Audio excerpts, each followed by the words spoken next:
สบายดีเนาะสบายดีหมดทุกคนเนาะมื้อนี้จะมารีวิวหรือว่าแนะนำลูก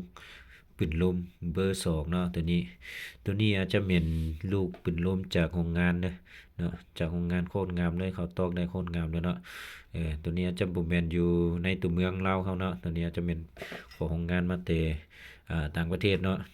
ตัวนี้อาจจะอยู่ใน19กะเลนะ18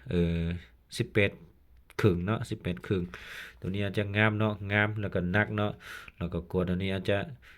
เข่งเด้อเวลาเฮาบีบนี่มันบ่แวบเนาะบ่ปุงเนาะตัวนี้อาจจะถึกดีเนาะแล้วก็จะมาแนะนำครอบอันจับถังเนาะจับแบบนี้เนาะเอ่อปืนเคส2และMC เนาะจะแนะนำให้ใส่ครอบตัวนี้จับเนาะจับเล่ากับถังเพื่อให้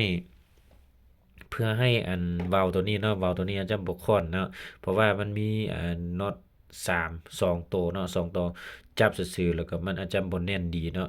เวลาที่เราจับแบบนี้แล้วมันจะแน่นดีเนาะอาจจะแน่นแล้วก็มันบ่ค่อนเนาะแล้วก็เวลาเราจะเอาเชือกนั้นมามัดอยู่นี่บ่หรือว่ามัดอยู่นี่บ่ไผ่ก็มันก็สบายเนาะแล้วอยากแนะนำให้เฉพาะ MC K2 Tactical Fighter แล้วก็อ่า อืมพวกนี้เนาะปืนพวกนี้อยากแนะนำให้ใส่ครอบตัวนี้เนาะจะปลอดภัยที่สุดเลยเพื่อให้เราหั้นเวลาเราล้มก็สวยได้เนาะแล้วก็เวลาเราไผปืนมันก็สวยได้หลายอย่างเนาะอืมตัวนี้เนาะตัวนี้ราคาอยู่ใน380,000เนาะตัวนี้เขาจะขายในราคาสูงให้เลยเนาะเพราะว่าเห็นเขาเอาโพสต์ละลาย3,900,000ค่าบ่หรือว่า400,000ปลายบ่ก็มีเนาะแต่ว่าเขาขายในราคาแปะ3,800,000เนาะตัวนี้ แล้วก็ลูกเนาะลูกเขาจะมีผมสูงเนาะเดี๋ยวนี้มีตัวธรรมดาแบบนี้เนาะแล้วก็ตัวมอนเตอร์คั่นเนาะตัวธรรมดานี่ราคาอยู่ใน1,800,000เนาะ1,800,000แล้วก็ตัวมอนเตอร์คั่นราคาอาจจะอยู่ในอ่า195,000เนาะตัวนี้เฮามี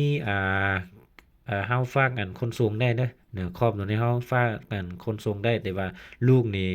ฝากบ่ได้เนาะเดี๋ยวนี้ฝากบ่ได้คันว่าสิเอาลูกนี่ต้องได้ซื้ออันยำๆบ่หรือว่าซื้ออ่ามีหยังอ่าไวๆหั่นเนาะมีไวๆหั่นเนาะแล้วก็มีแต่แพ็กใส่อยู่ในหั่นเนาะเอาไวๆหั่นเกแล้วก็เอาซุกใส่แล้วก็เอาสกอตติดแล้วก็แพ็กงามๆให้แบบนั้นเนาะก็ไปฝากในแบบนั้นเนาะมันจึงได้เนาะบ่ฉะนั้นเราจะบ่กล้าฝากเนาะเดี๋ยวนี้นะหรือว่าคันเอาหลายเราก็ฝากรถเมล์ไปให้ก็ได้เนาะแต่ว่าคันเอา2กับ3กับมันก็บ่คุ้มเนาะเพราะว่ารถเมล์เขาอาจจะเก็บค่าสูงหั้นแพงเนาะอาเอามักตัวใดก็ได้นะ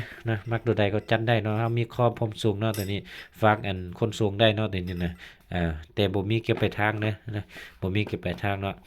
คันว่าต้องการปืนอ่า MC แค่2Tactical อ่าเซตไทม์ได้เนาะเรามีผมส่งเนาะเบอร์ตัวนี้เนาะ91187112เนาะราคาจะแจ้งไปแต่ละคลิปหั่นเด้